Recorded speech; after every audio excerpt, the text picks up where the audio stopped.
Hi friends, welcome back to my channel. അപ്പോൾ ഇന്ന് ഞാൻ വന്നിട്ടുള്ളത് കളർ പേപ്പറും കാർഡ്ബോർഡൊക്കെ വെച്ചിട്ട് ചെയ്യാൻ പറ്റുന്ന ഒരു സിമ്പിളായിട്ടുള്ള വാൾ ഡെക്കറുമായിട്ടാണ്. അപ്പോൾ ഇത് ചെയ്യാനായിട്ട് ഞാൻ എടുത്ത ഒരു കാർഡ്ബോർഡ്, ഇത് കുറച്ച് പഴയ കാർഡ്ബോർഡാണ് കേട്ടോ. ഞാൻ മുമ്പ് വേറെ ഏതൊരു ക്രാഫ്റ്റ് ചെയ്യാനായിട്ട് റെഡിയാക്കി വെച്ചിട്ടുണ്ടായിരുന്നതായിരുന്നു. പക്ഷേ എന്നിട്ട് പിന്നെ ഞാൻ അത് ചെയ്തില്ല. അപ്പോൾ അതുകൊണ്ടാണ് അതിനകത്ത് കളർ പേപ്പറൊക്കെ ഓൾറെഡി ഒട്ടിച്ചിട്ടൊക്കെ ഉള്ളത്. പിന്നെ സൈഡിലുള്ളത് എന്താ വെച്ചാൽ അലൂമിനിയം ഫോയിലാണ്. അപ്പോൾ നിങ്ങൾ ഏതെങ്കിലും ഒരു കാർഡ്ബോർഡ് നിങ്ങൾക്ക് ഇഷ്ടമുള്ള ഷേപ്പിൽ കട്ട് ചെയ്തെടുക്കുക. ഞാനിപ്പോൾ ഇവിടെ ഒരു റെക്റ്റാങ്കിൾ ഷേപ്പിലാണ് എടുത്തിട്ടുള്ളത്. ഇനി ഞാൻ ഇവിടെ നമ്മുടെ ബ്ലൂ കളറും അതേപോലെ വൈറ്റ് കളറും കൂടെ മിക്സ് ചെയ്തിട്ട് ഒരു ലൈറ്റ് ബ്ലൂ കളറിൽ ഞാനിവിടെ ഒന്ന് പെയിൻറ്റ് എടുത്തിട്ടുണ്ട്. അക്രിലിക് പെയിൻ്റാണ് കേട്ടോ. അപ്പോൾ ഈ ഒരു പെയിൻറ്റ് ഞാൻ നമ്മുടെ ബോർഡിൻ്റെ മുകളിൽ ഒന്ന് അടിച്ചു കൊടുക്കുകയാണ്.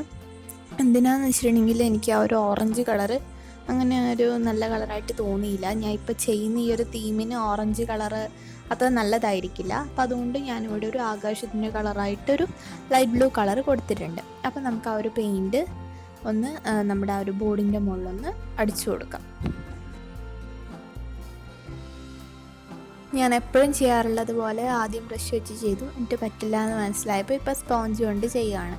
അപ്പോൾ സ്പോഞ്ച് കൊണ്ട് തന്നെ നിങ്ങൾ എന്തായാലും പെയിൻറ്റ് ചെയ്ത് കൊടുക്കുന്നതായിരിക്കും നല്ലത്. അപ്പോൾ ഇതേ നമ്മുടെ പെയിൻറ്റൊക്കെ നന്നായിട്ട് ഡ്രൈ ആക്കി എടുത്തിട്ടുണ്ട്. അത്ര നല്ല ഫിനിഷിംഗ് ഒന്നുമില്ല, എന്നാലും കുഴപ്പമൊന്നുമില്ല. കാണുമ്പം കുഴപ്പമില്ലാത്ത രീതിയിൽ നമുക്ക് കിട്ടിയിട്ടുണ്ട്. അപ്പോൾ ഇനി നമുക്ക് എന്താ ചെയ്യേണ്ടത് വെച്ചിട്ടുണ്ടെങ്കിൽ ഇതിനകത്ത് ഒട്ടിക്കേണ്ട ബാക്കി സംഭവങ്ങളൊക്കെ എടുക്കാം. അപ്പോൾ ഇതിൻ്റെ മുകളിൽ ഞാൻ കുറച്ച് കളർ പേപ്പേഴ്സ് പല പല ഷേപ്സിൽ ഇങ്ങനെ ഒന്ന് കട്ട് ചെയ്തെടുത്തിട്ടുണ്ട്. അതായത് ഞാനിവിടെ ഒരു ബ്ലാക്ക് കളർ വെച്ചിട്ട് ഒരു മരത്തിൻ്റെ ചില്ലേൻ്റെ ഷേപ്പിലും പിന്നെ ഗ്രീൻ കളർ പേപ്പർ വെച്ചിട്ട് കുറച്ച് ലീവ്സും കട്ട് ചെയ്തെടുത്തിട്ടുണ്ട്. അതേപോലെ നമ്മൾ നേരത്തെ ബോർഡിൽ ഒട്ടിച്ചിട്ടുണ്ടായിരുന്ന ആ ഒരു ഓറഞ്ച് കളർ ഉണ്ടല്ലോ, ആ ഒരു കളർ വെച്ചിട്ട് ഞാനൊരു ബേർഡിനെയും ഒന്നിങ്ങനെ വരച്ചിട്ട് ഒന്ന് കട്ട് ചെയ്തെടുത്തിട്ടുണ്ട്. പിന്നെ യെല്ലോ കളർ വെച്ചിട്ട് അതിൻ്റെ ആ ഒരു ചിറകും പിന്നെ അതിൻ്റെ ഒരു ബീക്കും കൊക്കും ഞാനൊന്ന് വരച്ചിട്ട് കട്ട് ചെയ്തെടുത്തിട്ടുണ്ട്. അപ്പോൾ ഇതൊക്കെ ഞാൻ കട്ട് ചെയ്യുന്നത് കാണിച്ചിട്ടില്ല, അതൊക്കെ എല്ലാവർക്കും കട്ട് ചെയ്യാൻ അറിയുന്നതായിരിക്കും.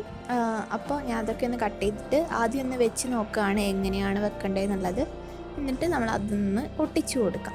അപ്പോൾ നമുക്ക് എന്തായാലും ഈ ഒരു നമ്മുടെ ഷേപ്സൊക്കെ നമുക്കൊന്ന് ഒട്ടിച്ചു കൊടുക്കാം. കളറൊക്കെ നിങ്ങൾക്ക് വേണമെങ്കിൽ മാറ്റാം കേട്ടോ. ബേർഡിൻ്റെ കളറൊക്കെ നിങ്ങൾക്ക് വേണമെങ്കിൽ ഇഷ്ടമുള്ള കളർ എടുക്കാം. ഞാനിപ്പോൾ ഇതെടുത്തേ ഉള്ളൂ. അപ്പോൾ ഈ ലീവ്സൊക്കെ അറേഞ്ച് ചെയ്തത് നിങ്ങളുടെ ഓരോരുത്തരുടെ ഇഷ്ടത്തിനനുസരിച്ചിട്ട് നിങ്ങൾക്ക് ചെയ്യാം കേട്ടോ. ഞാനിപ്പോൾ ഈ ഒരു രീതിയിൽ ചെയ്തേ ഉള്ളൂ. അപ്പോൾ ഞാനിതെല്ലാം ഒന്ന് നല്ല രീതിയിൽ ഒട്ടിച്ചെടുത്തിട്ടുണ്ട്. ഇനി ഞാൻ ഇവിടെ ഒരു ബ്ലാക്ക് കളർ പെൻ എടുത്തിട്ടുണ്ട്. ജെൽ പെന്നാണ് ഞാൻ എടുത്തിട്ടുള്ളത്. ഇത് വെച്ചിട്ട് ഞാനൊന്ന് ഇതൊക്കെ ഒന്ന് ഔട്ട്ലൈൻ ചെയ്ത് കൊടുക്കാനായിട്ട് പോവാണ്. അപ്പോൾ ഫസ്റ്റ് ഞാൻ നമ്മുടെ പക്ഷിക്ക് കണ്ണില്ലായിരുന്നല്ലോ, അപ്പോൾ ആ ഒരു കണ്ണ് വരച്ചു കൊടുത്തിട്ടുണ്ട്. അതിനുശേഷം നമ്മുടെ ഈ ഒരു ഒട്ടിച്ച ലീവ്സിലൊക്കെ നമ്മൾ ഇതേപോലെ ഈ ഒരു ബ്ലാക്ക് പെന്ന് വെച്ചിട്ട് ഒന്ന് ഔട്ട്ലൈൻ ചെയ്തിട്ട് അതിൻ്റെ ഉള്ളിലുള്ള ആ ഒരു വേരുകളൊക്കെ ഒന്ന് വരച്ചു കൊടുക്കുകയാണ്. അപ്പോൾ അങ്ങനെ ചെയ്തപ്പോൾ എനിക്ക് നല്ല ഭംഗിയായിട്ട് തോന്നി. ചെയ്തില്ലെങ്കിലും കുഴപ്പമില്ല, അത് നിർബന്ധമൊന്നുമില്ല, പിന്നെ നിങ്ങൾക്ക് വേണമെങ്കിൽ ചെയ്യാം. എനിക്ക് ചെയ്തപ്പോൾ നല്ല ഭംഗിയായിട്ട് തോന്നി. അപ്പോൾ അതും കൂടെ ഞാൻ ഒന്ന് ചെയ്ത് കൊടുക്കുന്നുണ്ട്. ലീവ്സ് മാത്രമല്ല, ഞാൻ പിന്നെ ആ ഒരു ബേർഡിനും അതിനും ഒക്കെ ഒന്ന് ഔട്ട്ലൈൻ ചെയ്ത് കൊടുക്കുന്നുണ്ട്.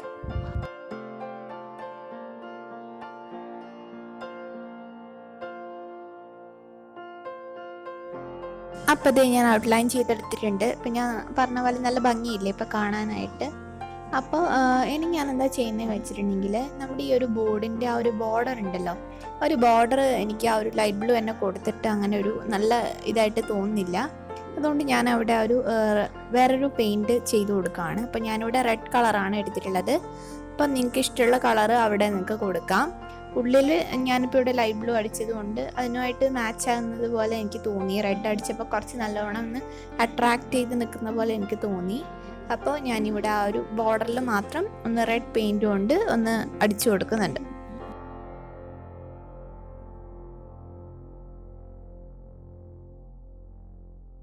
അപ്പോൾ ഞാൻ ആ ബോർഡർ മൊത്തം റെഡ് പെയിൻറ്റ് കൊടുത്തിട്ടുണ്ട്. ഇപ്പോൾ നല്ലൊരു അട്രാക്ഷൻ തോന്നുന്നുണ്ട്. അപ്പോൾ ഇതിൻ്റെ ഒപ്പം ഞാൻ ആ ഒരു അടിഭാഗത്തായിട്ട് ഇതേപോലെ ഒരു വൈറ്റ് കളർ പേപ്പർ കൂടെ ഒന്ന് ഒട്ടിച്ചു കൊടുത്തിട്ടുണ്ട്. അപ്പോൾ ഇതെന്തിനാണ് ചെയ്തത് വെച്ചിട്ടുണ്ടെങ്കിൽ ഞാൻ ഇതിൻ്റെ മുകളിലൊരു കോട്ട് എഴുതാമെന്ന് വിചാരിക്കുന്നുണ്ട്. ഞാൻ ഇതുവരെ അങ്ങനെ കോട്ട് എഴുതിയിട്ടുള്ള വാൾ ഡെക്കേഴ്സ് ഒന്നും ചെയ്തിട്ടില്ല. അപ്പോൾ എനിക്ക് ഇന്നങ്ങനെ ചെയ്യാമെന്ന് തോന്നി. അപ്പോൾ ഞാൻ അതിൻ്റെ മുകളിൽ ഒരു വൈറ്റ് കളർ പേപ്പർ ഒട്ടിച്ചിട്ടുണ്ട്, ഒരു ചെറിയൊരു ലെങ്ത്തിൽ. അപ്പോൾ വൈറ്റ് ഒട്ടിച്ചില്ലെങ്കിലും കുഴപ്പമില്ല, നിങ്ങൾക്ക് വേണമെങ്കിൽ ലൈറ്റ് ബ്ലൂവിൽ തന്നെ എഴുതാം. പിന്നെ ഞാനൊരു വേറിട്ട് നിന്നോട്ടെ പെട്ടെന്ന് കാണാൻ വേണ്ടിയിട്ട് ഞാൻ അവിടെ ഒരു പേപ്പർ ഒട്ടിച്ചെന്നേ ഉള്ളൂ. അപ്പം ഞാനിവിടെ ഒരു കോട്ട് എഴുതി കൊടുക്കുന്നുണ്ട്. ആ കോട്ട് എന്താണെന്ന് ഞാനിവിടെ സ്ക്രീനിൽ കാണിക്കാം. അപ്പോൾ നിങ്ങൾക്ക് വേണമെങ്കിൽ എഴുതിയാൽ മതി കേട്ടോ. കോട്ടൊക്കെ നിങ്ങൾക്ക് ഇഷ്ടമുണ്ടെങ്കിൽ മാത്രം എഴുതിയാൽ മതി. അപ്പോൾ എനിക്ക് ഞാൻ ഗൂഗിളിൽ നിന്ന് എടുത്തൊരു കോട്ടാണ് കേട്ടോ ഇത്. അപ്പോൾ വേണമെങ്കിൽ നിങ്ങൾ ഈ ഒരു കോട്ട് തന്നെ എഴുതിക്കോളൂ, അല്ലെങ്കിൽ നിങ്ങൾക്ക് ഇഷ്ടമുള്ള കോട്ട്സൊക്കെ എഴുതി കൊടുക്കാം. ഞാനിപ്പോൾ ഈ ഒരു തീമുമായിട്ട് ബന്ധപ്പെട്ടിട്ടുള്ള ഒരു കോട്ടാണ് എഴുതി കൊടുക്കുന്നത്.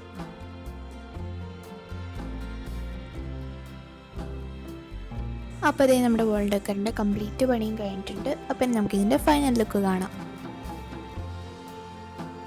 അപ്പോൾ ഇതാണ് നമ്മുടെ ഫൈനൽ ലുക്ക് എന്ന് പറയുന്നത്. ഭയങ്കര സിമ്പിളായിട്ട് ചെയ്യാൻ പറ്റുന്ന ഒരു വാൾ ഡെക്കറാണ്. അപ്പോൾ എന്തായാലും എല്ലാവരും ട്രൈ ചെയ്ത് നോക്കുക. ഇങ്ങനെ കോട്ട്സൊക്കെ എഴുതിയിട്ടുള്ള വാൾ ഡെക്കർ നല്ല ഭംഗിയായിരിക്കും. അപ്പോൾ എന്തായാലും എല്ലാവരും തന്നെ ട്രൈ ചെയ്ത് നോക്കുക.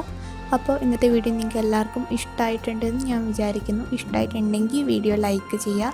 അതേപോലെ നിങ്ങളുടെ ഫ്രണ്ട്സിനും ഫാമിലിക്കൊക്കെ ഒന്ന് ഷെയർ ചെയ്യുക. അതോടൊപ്പം തന്നെ വീഡിയോയെ കുറിച്ചുള്ള നിങ്ങളുടെ അഭിപ്രായങ്ങളും നിർദ്ദേശങ്ങളൊക്കെ താഴെ കമൻ്റായിട്ട് അറിയിക്കുക. മാത്രമല്ല ചാനൽ സബ്സ്ക്രൈബ് ചെയ്യാതെ വീഡിയോസ് കാണുന്നവരും പുതിയതായിട്ട് ചാനലിലേക്ക് വന്നവരും ഒക്കെ ഒന്ന് ചാനൽ സബ്സ്ക്രൈബ് ചെയ്ത് എന്നെ സപ്പോർട്ട് ചെയ്യാം കേട്ടോ. അപ്പോൾ എല്ലാവർക്കും നല്ലൊരു ദിവസം ആശംസിക്കുന്നു. Thanks for watching.